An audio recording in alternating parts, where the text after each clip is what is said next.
Balance of power merupakan keseimbangan kekuatan atau kekuasaan antara negara-negara atau aliansi untuk mencegah atau mengimbangi satu negara menjadi terlalu kuat.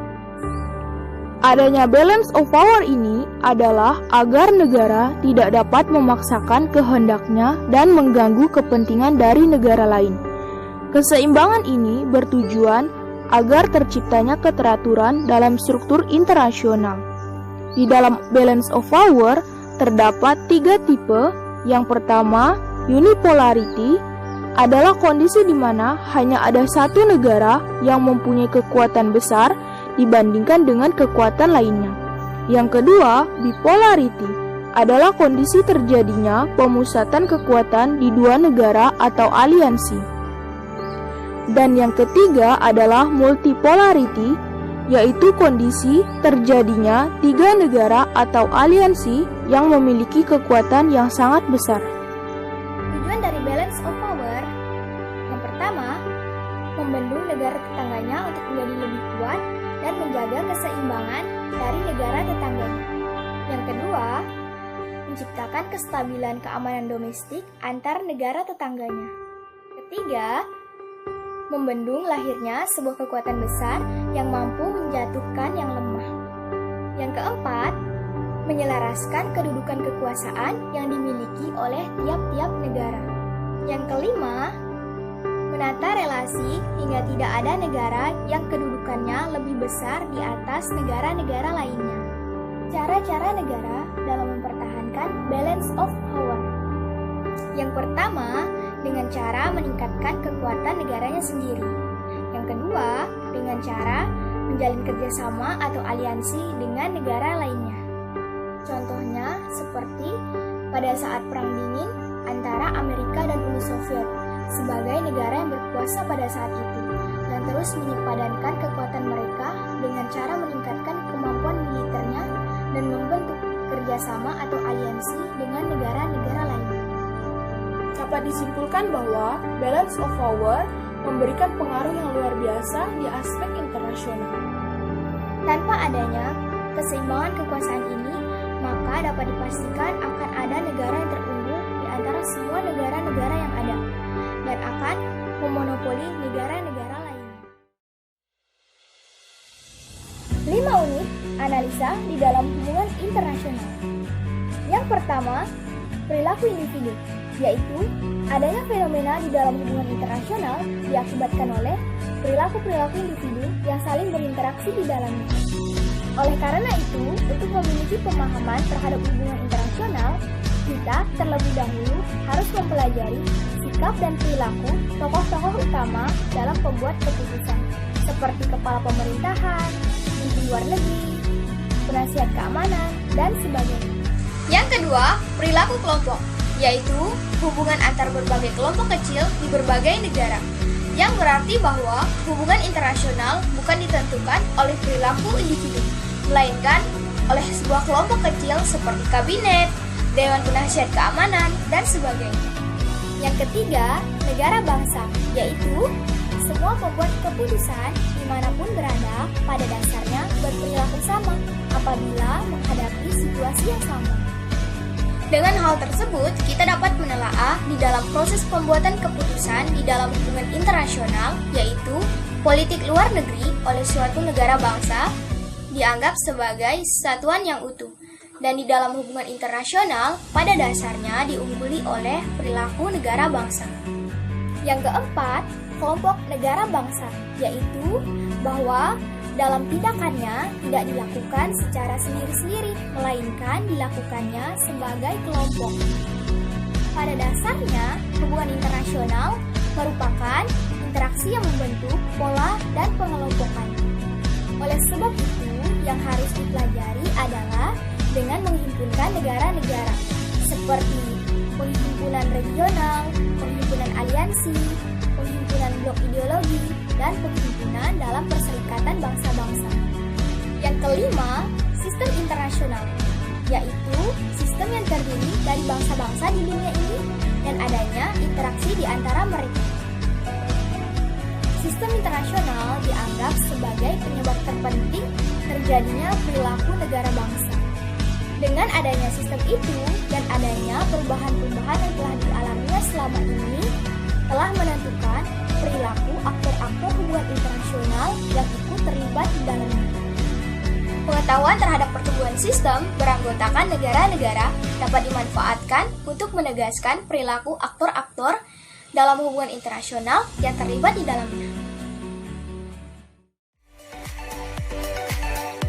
5 konsep umum dalam hubungan internasional. Pertama, peranan merupakan perilaku yang diharapkan akan dilakukan oleh seorang yang menduduki suatu posisi. Dan definisi ini diungkapkan oleh Dr. Masyuk. Seseorang yang dikatakan telah melaksanakan peranannya, yaitu ketika orang tersebut telah melaksanakan hak dan kewajibannya sesuai dengan posisinya dan juga sebagai hak atas dasar posisinya. Dari adanya konsep peranan, maka muncullah istilah peran. Peran merupakan seperangkat tingkat yang diharapkan oleh orang yang berkedudukan di masyarakat. Yang kedua, pengaruh merupakan kemampuan pelaku politik internasional untuk mempengaruhi tingkah laku orang dengan cara yang dikehendaki oleh pelaku tersebut. Konsep pengaruh merupakan alat untuk mencapai tujuan yang dinyatakan secara tidak langsung oleh kemampuan untuk mempengaruhi pembuat keputusan dalam menentukan hasil. Contohnya, kegiatan yang saling mempengaruhi yang terjadi di dalam aspek kehidupan manusia, di antaranya aspek politik dan aspek ekonomi. Adanya interaksi timbal balik antara aspek ekonomi dan aspek politik menjadi faktor dinamika hubungan internasional. Yang ketiga, kerjasama, yaitu didasarkan pada sejauh mana keuntungan yang diperoleh bersama melalui kerjasama untuk dapat mendukung konsepsi dari kepentingan tindakan yang unilateral dan kompetitif. Sama internasional dapat terbentuk karena adanya kehidupan yang saling membutuhkan diantaranya pada aspek ideologi, politik, sosial, ekonomi, budaya, pertahanan, dan keamanan. Fenomena tersebut melahirkan berbagai macam kepentingan yang mengakibatkan bermacam masalah sosial. Maka, kerjasama internasional inilah yang dibutuhkan sebagai resolusi dari fenomena tersebut. Keempat, analisis sistem, yaitu menggambarkan sesuatu sehingga dapat tertata, menyeluruh, dan lengkap. Analisis sistem di dalam hubungan internasional beranggapan bahwa fenomena internasional yang beragam secara sederhana tidak dapat dibagi-bagi, sehingga suatu sistem harus dianggap ada di dalam hubungan dan membentuk relasi melalui bagian-bagian yang berhubungan satu sama lain. Dan makna dari adanya suatu sistem yaitu suatu kesatuan yang terdiri dari bagian-bagian yang saling berinteraksi dan berkaitan satu sama lain dalam mencapai tujuan tertentu. Yang kelima, kepentingan nasional, yaitu sesuatu yang dapat menjelaskan dan memahami perilaku suatu negara dalam dunia internasional. Konsepnya merupakan dasar untuk menjelaskan perilaku luar negeri suatu negara. Kepentingan nasional dianggap juga sebagai syarat sekaligus tujuan dari tindakan suatu negara untuk dapat bertahan dalam politik internasional dan sebagai faktor penentu akhir yang mengarahkan pembuat keputusan dari suatu negara dalam merumuskan politik luar negeri.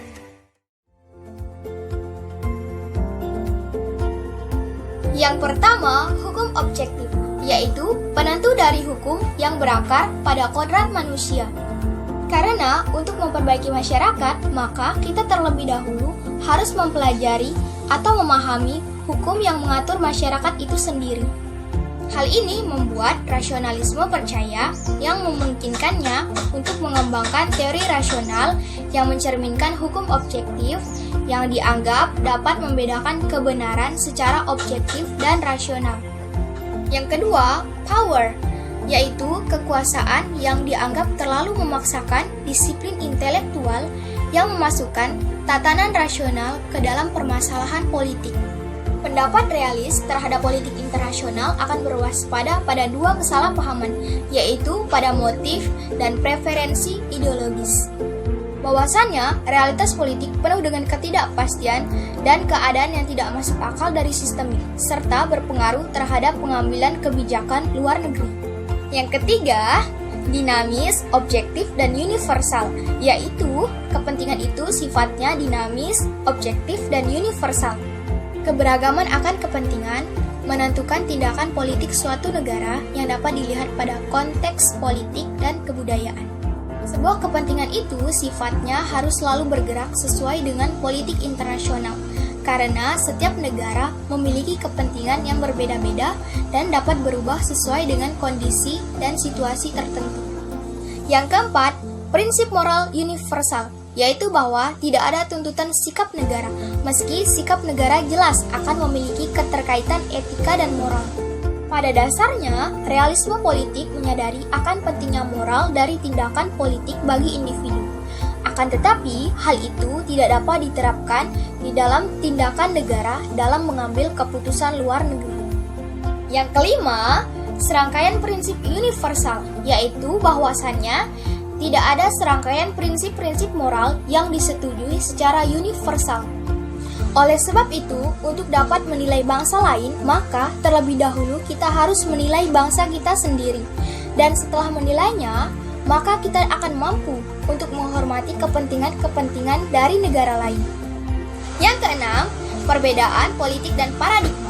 Secara intelektual, politik itu otonom dari berbagai bidang perhatian manusia lainnya. Kaum realisme cenderung mempertahankan otonomi di bidang politik, akan tetapi tetap mengakui eksistensi dan pentingnya pemikiran di bidang lainnya. Karena realisme politik didasarkan pada hakikat manusia yang pluralistik, di mana manusia itu sendiri merupakan gabungan antara manusia politik, manusia ekonomi, dan sebagainya. 6 paradigma di dalam hubungan internasional. Yang pertama, paradigma idealisme, yaitu pandangan di mana adanya nilai moral yang bersifat universal yang harus ditaati dengan didasari pada keyakinan dalam kebaikan yang melekat pada diri manusia. Aliran ini mempercayai moralitas, organisasi, hukum, dan perjanjian akan melawan sifat anarkis internasional.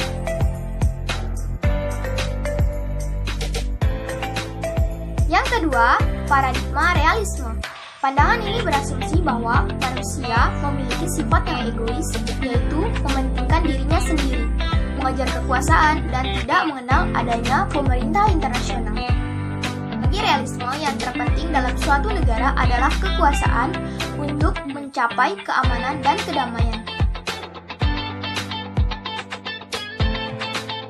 Yang ketiga, paradigma pluralisme. Pandangan ini berasumsi bahwa hubungan antar negara bukanlah merupakan satu-satunya aktor, tetapi peran-peran penting dari aktor-aktor lain juga mendukung dan mempengaruhi hubungan internasional. Dan salah satu perspektif yang berkembang pesat menyatakan bahwa negara tidak selalu menjadi aktor utama. Keempat, paradigma liberalisme. Pandangan ini berasumsi bahwa hubungan internasional bersifat kooperatif dan liberalisme sangat menjunjung tinggi kebebasan dan kemajuan individu.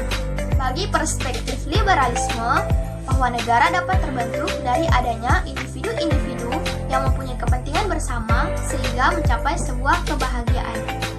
Yang kelima, paradigma behavioralisme. Pandangan ini berasumsi bahwa pusat penelitian dari hubungan internasional adalah tindakan-tindakan, tindakan balas, tindakan timbal balik dari negara-negara. Pandangan ini lebih menitikuratan pada perilaku para pembuat kebijakan. Yang keenam, paradigma konstruktivisme. Pandangan ini berasumsi bahwa hubungan internasional merupakan hasil dari konstruksi sosial, yakni proses antara struktur dan agen, di mana lingkungan sosial dan politik dan manusia saling berinteraksi untuk menghasilkan perubahan-perubahan sosial politik.